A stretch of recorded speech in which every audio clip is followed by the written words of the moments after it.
Assalamualaikum warahmatullahi wabarakatuh. Perkenalkan, saya Muhammad Fajar. Saya akan membawa rekan-rekan mahasiswa untuk menuju pembahasan mengenai mata kuliah pengantar ekonomi. Selamat datang di perkuliahan ini. Ekonomi mikro adalah sebuah cabang ilmu ekonomi yang mengajak kita untuk memahami bagaimana individu, rumah tangga, dan perusahaan membuat keputusan dalam menghadapi kelangkaan sumber daya. Ekonomi mikro berasal dari kata mikro yang berarti kecil. Fokus utamanya adalah unit-unit terkecil dalam sistem ekonomi seperti konsumen, distributor, produsen, dan pasar. Disinilah pertanyaan mendasar dalam ekonomi dijawab. Apa yang diproduksi, bagaimana cara memproduksi, dan untuk siapa barang dan jasa itu diproduksi. Pada dasarnya, ekonomi mikro berangkat dari konsep kelangkaan dan pilihan.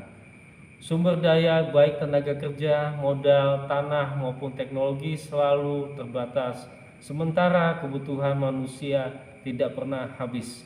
Inilah yang memaksa setiap individu dan pelaku usaha untuk membuat keputusan seefisien mungkin agar mendapatkan manfaat semaksimal dari sumber daya yang tersedia. Dalam ekonomi mikro kita mengenal beberapa konsep penting. Yang pertama adalah permintaan dan penawaran.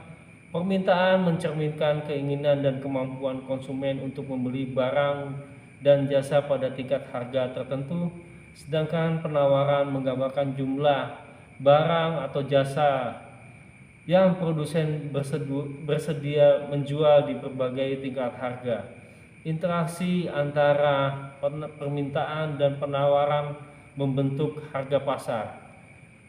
Adalah titik keseimbangan di mana jumlah barang yang diminta sama dengan jumlah barang yang ditawarkan. Yang kedua, ekonomi mikro mengajarkan kita tentang elastisitas, yaitu seberapa sensitif perubahan permintaan atau penawaran terhadap perubahan harga, pendapatan, atau faktor lainnya.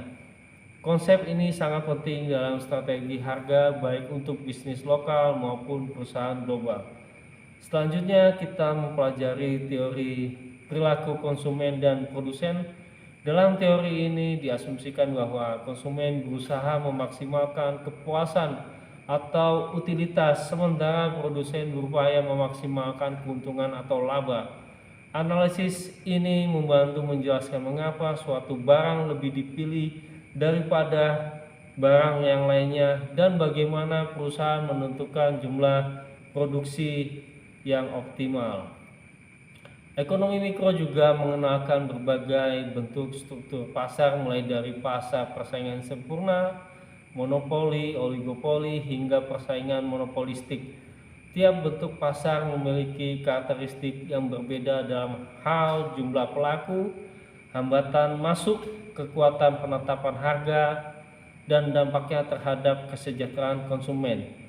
Yang tidak kalah penting, ekonomi mikro juga menjadi dasar dalam analisis kebijakan publik.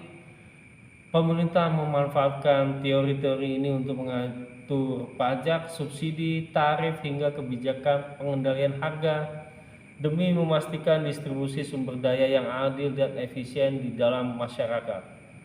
Ekonomi mikro mengajarkan kita bahwa setiap keputusan ekonomi sekecil apapun selalu berkaitan dengan trade-off dan konsekuensi.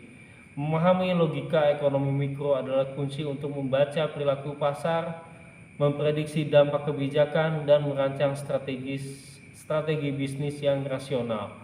Karena dalam dunia ekonomi, keputusan yang cerdas dimulai dari pemahaman yang jernih akan pilihan dan keterbatasan. Rekan-rekan mahasiswa jangan lupa untuk selalu mengerjakan tugas dan menjawab diskusi-diskusi yang diberikan. Jangan lupa jawaban atas tugas dan diskusi tidak boleh plagiarisme atau tidak boleh menduplikasi dari jawaban dari teman sesama, tetapi gunakanlah akal cerdas Anda untuk menjawab semua soal diskusi maupun soal ujian.